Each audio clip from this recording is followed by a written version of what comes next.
Snap travel was very interesting. If I look at myself and where I spend time, it used to be on a Facebook, it used to be on a Pinterest, it used to be, now it's text. So that really caught my eye, and the way that they've grown and their reach so far. And what I loved most about that is that he said they can go outside of the travel ecosphere. This is really a merchandising platform, and that was very interesting. As we know, there's a lot of downstream complexities that is just so ingrained in the way that travel agents do business. There's a lot of barriers to entry there. Not to say that there can't be innovation, but there's a lot more thought that has to be put into speaking to the TMC space. And there was a lady with, was kind of like a mind say, Claire. And it was interesting to see how they portray the travel agency sphere and what they think agents need to make that travel experience better for their clients. But that would be interesting to follow and to see what really sticks and the adoption there. Diversity was great. We saw a lot of female, which was great, and the pitches in general were really good. I'm a little bit biased because we are kind of a funnel to some of those to the summit. A lot of the Israeli startups, they are the one that we push here, so I have a little bit of bias.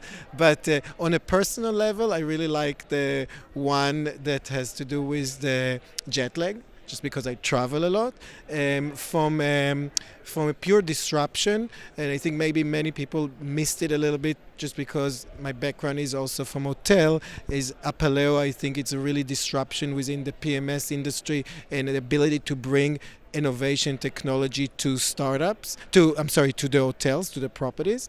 I think that you saw a lot of things that are coming from different area, like Setu, which is InsurTech, Ogamedy, which is really coming from e-commerce, and that's something that we try to do a lot, is to bring more and more diversity into the travel solution, and I think we saw it a lot on stage. So overall, I think it was great. There were kind of things around the TMC. You saw solution for airline, obviously for online travel agency. So I thought it was great. Let me take my notes here. But I did write down a couple of them. I wanted to see the time shifter, like I said, the jet lag, and that's purely as consumer. And then I also look at Aerolo with the eSIM technology. We work with another company that did it in a different way, that has some hardware, similar. Different solution for similar problems, so I like it because it's the ease of use, and I don't know the cost yet, but those are two that I really liked. I thought that a lot of focus around chatbots, and obviously AI is the buzzword, and so I thought a couple of those were really interesting. For me, particularly 30 Seconds to Fly, with their ability to really help the traditional TMCs compete versus some of the new guys like Trip Actions, I think is really interesting. Exosonic with supersonic aircraft is probably the most disruptive potentially in a very small aspect of the marketplace. But there were some other smaller things that I thought were really interesting. I think it was Troop Travel with their meeting planning, helping companies decide where to hold meetings. That maybe it's not really disruptive, but I think it solves a really big business issue. So there were a couple that I personally was excited about as a consumer. So the first one was the one that helps with jet lag.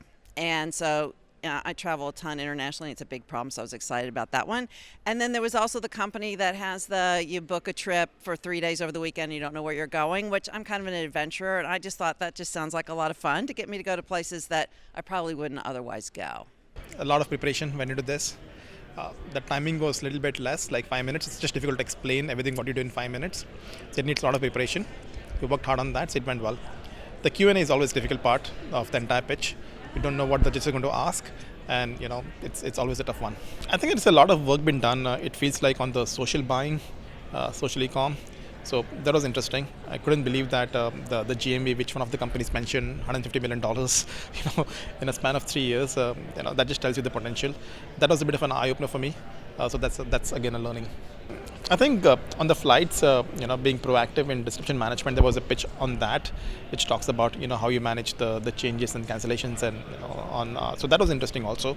So that'll always, coming from travel startup background, since we work with business travelers, we also do the same thing, but we could leverage the startup, who's already worked on this for a long time. So yeah. There was quite a few the airplane mode, the exoskeleton, I think it was called, or what was it called? Exosonic, that one. That was really cool. Cool concept, and I like the way that they were thinking about sustainability and creating jet engines that are like lesser of an impact on the environment. So I really appreciated that. I thought that the chat stuff, because there's so many people playing in the chat space right now, and the automation of that. There's a couple companies that are really doing some unique things in that sense. I think that's going to be kind of unique to kind of integrate that into our business. Snap Travel, plug name.